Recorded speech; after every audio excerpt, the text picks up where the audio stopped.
3 years after their first adventure, the original four friends have moved on to college in different cities, while Fridge, Martha, and Bethany are thriving. Spencer feels lonely and stuck in a rut in New York City. He returns home for the holidays and feels even worse, seeing how successful his friends look on social media.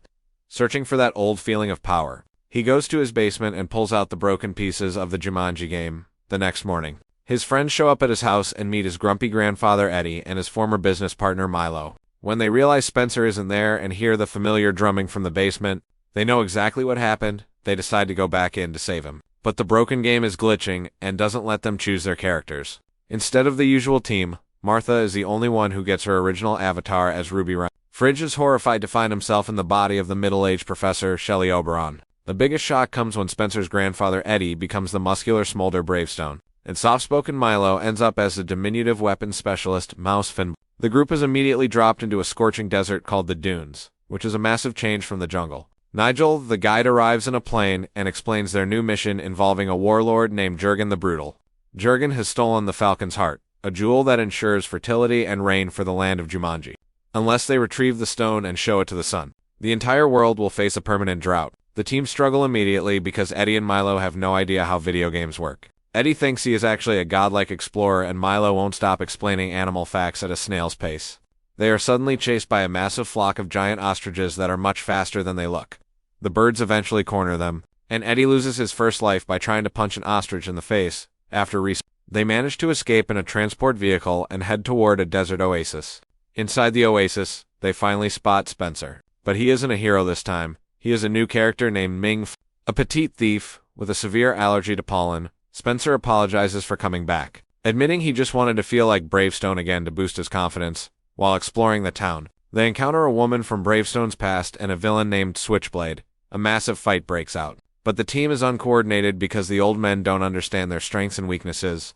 Martha and Fridge manage to steal a special Jumanji berry, which is the only thing Jurgen the Brutal is afraid of. During the chaos, they discover a pool of glowing green water that causes them to swap bodies when they touch it. They realize this water is the key to getting the right people into the right avatars later on. The group escapes the oasis on camels, but Switchblade fires a rocket that blows them all up, costing everyone a life. As they travel toward the snowy mountains, the tension between Eddie and Milo finally comes to a head.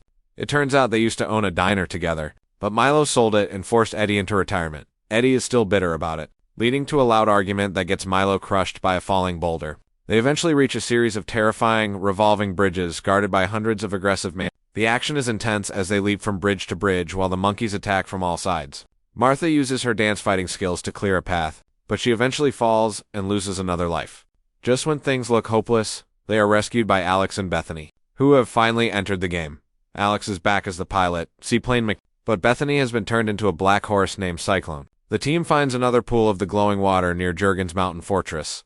They all jump in together to organize a team, finally putting Spencer back as Bravestone and Fridge as Bethany finally gets back into Professor Oberon's body, and the two old men become the thief and the horse. They discover that the horse, Cyclone, actually has retractable wings and can fly, which is a game-changer. The team launches a stealth mission to infiltrate Jurgen's massive blimp as it floats over the mountains. The action is fast-paced as they take down guards and search for the jewel during a fancy party.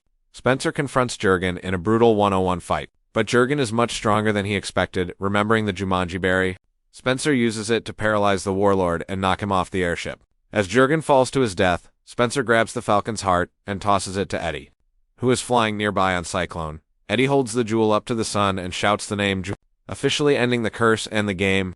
Nigel appears one last time to congratulate them and offer them a way back to the real world. Milo reveals that he is actually terminally ill in real life and chooses to stay in the game as the guardian of the forest. The rest of the group wakes up in the basement, relieved to be home and much closer than before. Spencer and his grandfather finally bond over video games, and Eddie even visits his old diner to make peace with the past. He meets the new owner and uses Bravestone's smoldering intensity to charm her into giving him a job.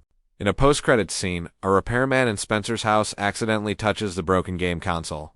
Suddenly, a flock of ostriches runs past the diner, proving that the game has finally leaked into the real world.